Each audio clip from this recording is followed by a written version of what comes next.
The Jackson shooting, this I think is actually a very important story.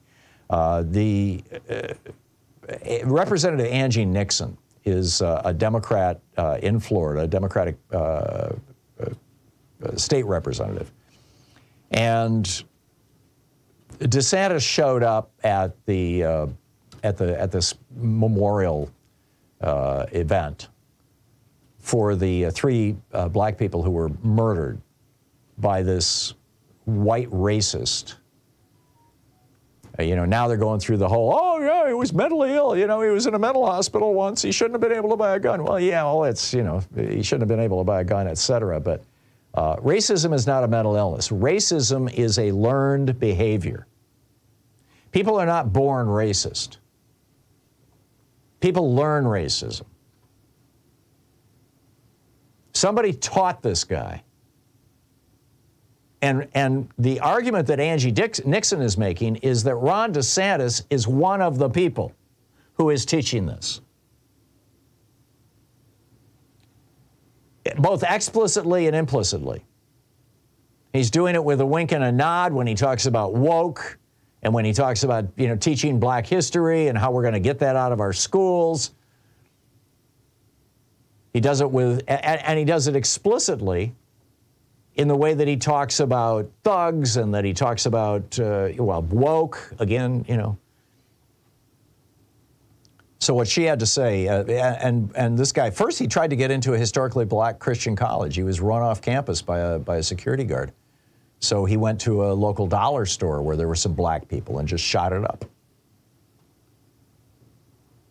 Angie Nixon said, look, at the end of the day, the governor has blood on his hands. He's had an attack, an all-out attack on the black community with his woke policies, which we know very well was nothing more than a dog whistle to get folks riled up in a way in which it just happened yesterday. I listened to him for the first time with that statement. My blood is literally boiling, she said. And she's right. When DeSantis and other Republicans like this dog whistle to their white racist base, they are encouraging stochastic terrorism, which is what this guy was engaged in. This was a terrorist act against black people, against the black community in America. Period, full stop. And terrorism is learned, too. It's also not a mental illness. I mean, it is just absurd in America, right?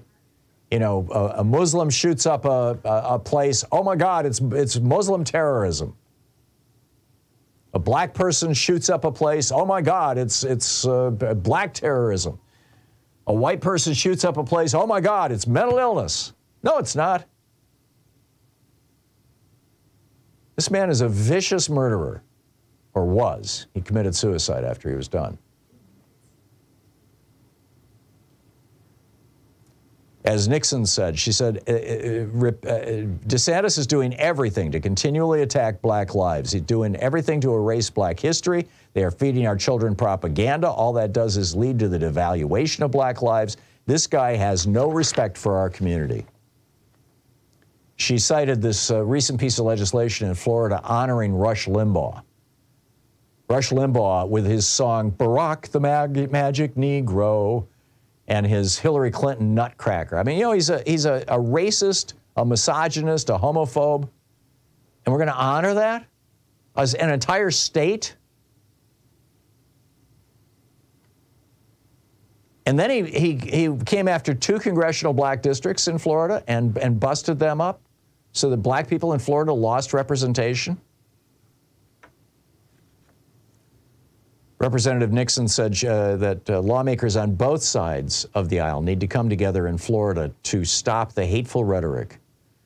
And members of the community, citizens of Florida, need to do something about this. But, I don't see this going away as long as the GOP continues to embrace Nixon's Southern strategy, Reagan's Southern strategy, George W. Bush's Southern strategy, Donald Trump's Southern strategy. The Southern strategy being code for, let's get the votes of the white racists and let's really crank them up. And what does that lead to? It leads to what we saw this weekend. It leads to the murder of black people. It leads to what we saw in a supermarket in what was it, Buffalo? It leads to the slaughter of Hispanics in El Paso. It leads to the slaughter of gay people with DeSantis' homophobic rhetoric at the Pulse nightclub. It leads to slaughter and chaos, apropos of my opening rant. We got to call this out. And get far more aggressive in dealing with these issues.